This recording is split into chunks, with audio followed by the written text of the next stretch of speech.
안녕하세요. 빨간약방입니다. 오늘은 하고 싶은 공부를 정하고 나서 어떻게 학교를 다닐까, 커리어 체인지를 하는 사람들의 경우에 새로운 전공을 어디서 어떻게 공부를 할까에 대해서 얘기를 해보려고 합니다.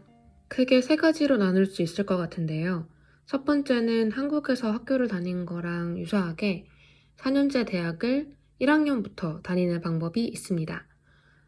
이것에 관해서는 다른 분들 영상도 많이 있고 이 학원에서도 아마 안내를 잘 해줄 내용 같고 제가 준비를 해서 따로 영상을 찍는 게 더 좋을 것 같습니다.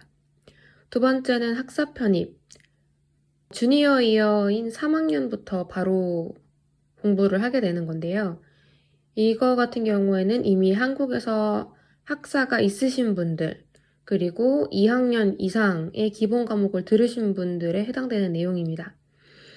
유사 과목이나 동일 과목을 이수를 한 후에 학점을 인정을 받고 바로 이제 어퍼레벨 코스부터 듣게 되는 건데요. 만약에 유사한 계열의 전공을 이미 하고 계시다면 저는 이 경우를 적극적으로 활용하시는 걸 추천합니다. 똑같은 과목을 또 들을 필요가 없고 돈도 절약하고 시간도 절약할 수 있기 때문에 예를 들어 볼게요. 예를 들면 지금은 뭐라고 할까? 다른 전공이신데 전공이 아예 상관없는 거여도 상관없어요. 전공이 다른 전공인데 컴퓨터 사이언스를 미국에서 하고 싶다. 근데 내가 이미 한국에서 기초 물리랑 수학, 그러니까 미적분 1, 2 정도까지 이미 들었다. 라고 한다면 이거는 이미 많이 들은 상태이기 때문에 이 경우에는 몇 과목만 더 학점은행제를 이용하시든 아니면 외부에서 크레딧을 받으시든 이걸 활용을 해가지고 트랜스퍼를 하실 수 있습니다. 마지막으로 제가 오늘 본격적으로 소개해 드릴 내용인 세 번째 경우인데요. 커뮤니티 칼리지 2년제라고 보통 얘기하는 커뮤니티 칼리지를 졸업을 하고 4년제로 편입하는 방법입니다. 저는 이 방법을 활용을 했고 개인적으로 만족도가 높기 때문에 이 방법을 자세하게 소개를 드리려고 합니다. 저처럼 문과 전공을 하시거나 아니면 백그라운드가 전혀 없으신 분들이 새로운 전공을 한다고 하면 좀 막막하시고 내가 이걸 잘할 수 있을까? 아니면 이게 내 적성에 맞을까? 고민을 하시게 되잖아요. 그런 분들한테는 이 루트가 아주 유용할 것 같습니다. 장단점을 비교를 해보면서 왜 제가 이 방법을 활용을 했고 어떤 부분이 좋았는지 어떤 부분이 아쉬웠는지 얘기를 해보도록 하겠습니다. 첫 번째로는 학비가 비교적 저렴합니다. 많은 분들이 이미 아시겠지만 미국이 외국인들한테 장사를 많이 하는 편이라서 내국인으로 다녔을 때는 학비가 그렇게 비싸진 않거든요, 사실. 그리고 그 펩사라고 하는 도움도 받을 수 있고 학교를 다닐만 합니다. 근데 외국인이기 때문에 저희가 많은 돈을 내고 다니게 되는 거거든요. 공립학교의 경우에는요. 그래서 첫 번째로 커뮤니티 칼리지의 장점은 비교적 저렴하다입니다. 구체적인 예시를 한번 들어볼게요. 제가 실제로 학비를 납입한 거를 봤더니 10학점 기준, 그러니까 렉처랑 랩이 포함된 과목을 2과목 들었을 때 약 4,500불 정도를 냈더라고요.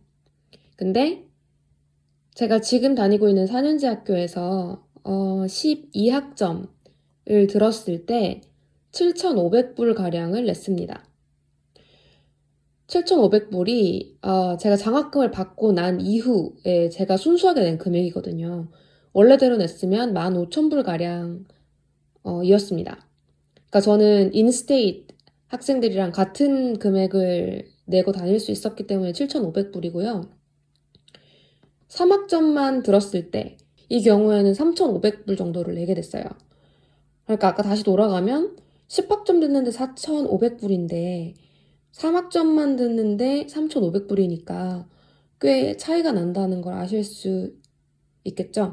근데 4년제 장점이라고 한다면 풀타임 스튜던트, 그러니까 12학점 이상을 수강을 하면 금액이 다 같아요. 한국도 아마 그런 걸로 알고 있는데 뭐 맥스로 채워서 19학점 그리고 학교에 승인을 받으면 아마 21학점 정도까지 맥스로 채워서 들어도 금액이 같아요. 그러니까 장학금을 받을 수 있고 그리고 학점을 많이 듣고 싶으시다면 사실 4년제가 더 유리하겠죠. 두 번째로는 커뮤니티 칼리지의 클래스 사이즈가 작아서 교수랑 직접 대화를 하거나 지도를 받을 확률이 높아요. 제가 필수로 이수해야 되는 과목이었던 그나마 규모가 큰 수업도 60명 정도가 맥스였던 것 같아요. 60명에서 80명 정도가 맥스인 것 같은데 이 정도 사이즈면 4년제 대학교에서는 클래스가 작은 거거든요. 그래서 4년제 대학에서 필수 과목인 제가 들었던 그 오가닉 케미스트리 같은 걸 들으면 수업을 200명이 넘게 듣습니다. 그러니까 저는 직접적으로 교수랑 대화를 하거나 질문을 한다기보다 이제 TA, 조교분들이랑 더 많은 부분을 커뮤니케이션을 하게 돼 있어요.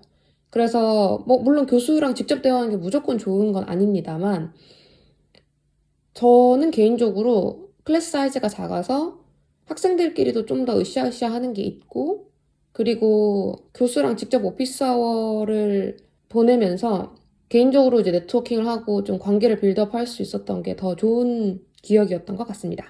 물론 4년제에서도 본인 하기 나름인데 이거는 네트워킹 얘기를 할 때 다시 한번 얘기를 해보도록 하겠습니다. 세 번째는 학생들이 굉장히 다양한 학생들이 수강을 합니다. 그리고 목적의식이 좀 강한 편인 것 같아요. 전반적으로 학생들이.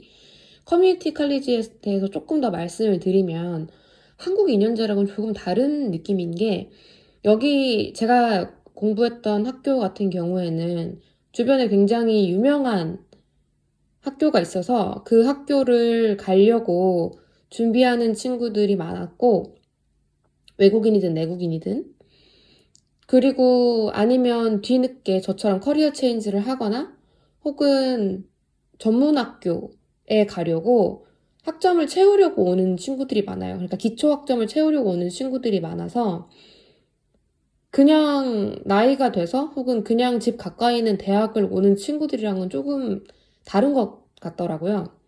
훨씬 더 나이나 인종 그리고 백그라운드가 다양한 학생들이 모이고 공부를 꼭 해야 되는 친구들이 모인 곳이라서 그런 부분에 있어서 큰 꿈을 가진 친구들을 보면서 동기부여도 많이 됐고 스터디 그룹 같은 거 만들어서 할 때도 더 좋았습니다. 커뮤니티 칼리지는 장점이 많긴 하지만 단점도 분명히 있습니다. 우선은 학비가 싼 만큼 혹은 학교 규모가 작은 만큼 장학금의 기회도 굉장히 적습니다. 규모도 작고 금액도 적고요. 그리고 교내 장학금 자체가 거의 없다시피 해서 교외 장학금을 본인이 알아서 찾거나 혹은 학교에서 안내해주는 교회 장학금을 지원을 할 수 있는데 일단 금액이 1,000불, 많아봐야 1,000불대라서 추천서 두 부에다가 자소서에다가 여러 가지를 내는 거에 비해서 그렇게 돌아오는 게 크지 않거든요. 그래서 장학금 기회가 좀 저는 제일 아쉬웠고 두 번째는 교내 연구 기회도 적습니다. 그러니까 교수님들이 다 에듀케이터이다 보니까 그러니까 가르치는 목적이시지 본인이 본인 랩을 갖고 있거나 뭐 따로 연구자로 활동하시는 경우가 거의 없어서 교내에서 연구할 수 있는 기회가 거의 없어요. 이것도 마찬가지로 외부 기회를 연결을 해주긴 하는데 전공마다 다르겠지만 저 전공 같은 경우에는 외국인을 이 연구 기회에 고용해주는 경우가 한 건도 없었습니다. 뭐 어쩔 수가 없는 부분이라 그건 4년제 와서 그 대신 좀 한을 풀었습니다. 마지막 단점은 메이저 단점이라고 보긴 어렵고 제가 느꼈던 소소한 단점 중에 하나인데 온캠퍼스 잡 경쟁이 훨씬 더 치열합니다. 왜 온캠퍼스 잡이 중요하냐면 외국인 신분 혹은 F1 비자 스테이러스로 일할 수 있는 게 굉장히 제한적이거든요.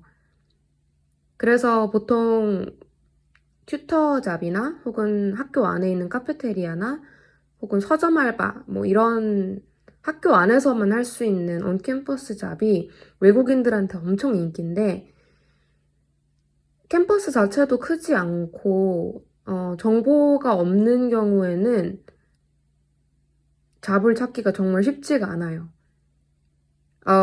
예를 들면 전에 있던 학교 같은 경우는 수학 튜터가 제일 이제 인기 있는 튜터 잡 중에 하나인데 수학 튜터를 하려면 한 학기 전에 지원을 해서 수업도 크레딧도 하나 들어야 되고 시험도 봐야 되고 추천서도 받아야 되고 자기소개서 써야 되고 일이 많아요.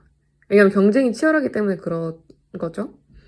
그리고 카페테리아 같은 경우는 그러니까 어떤 한 그 외국인 친구가 거기서 일하기 시작한다. 그러면 이제 그 커뮤니티 친구들이 다 거기서 일을 하게 돼요. 왜냐하면 공고를 띄우지 않고 자기들끼리 그냥 채용을 하게 되거든요. 그래서 전에 있던 학교 같은 경우는 카페테리아 알바들이 다 이제 인도네시아 친구들이 다 했었어요. 그냥 자기들끼리 다 소개로 해서 한 거의 1년 반 정도 계속 비슷한 친구들이 알바를 했던 기억이 나네요. 요약을 해보면 커뮤니티 칼리지는 첫 번째, 비교적 저렴한 학비, 두 번째, 클래스 사이즈가 작아서 교수님이랑 직접 인터랙션을 많이 할 수 있는 거, 세 번째, 다양한 학생과 목적의식이 높은 학생이 많다는 장점이 있고요. 단점으로는 장학금이나 교내 연구 기회가 적다, 그리고 온캠퍼스 잡 경쟁이 훨씬 치열하다로 요약할 수 있겠습니다. 다음 영상에서는 그러면 커뮤니티 칼리지를 어디에 골라야 되는지에 대한 정보를 좀 나눠보도록 하겠습니다. 궁금한 점이나 필요한 정보가 있으시면 댓글에 남겨주시면 다음 영상을 만들 때 참고하도록 하겠습니다. 오늘도 시청해주셔서 감사합니다.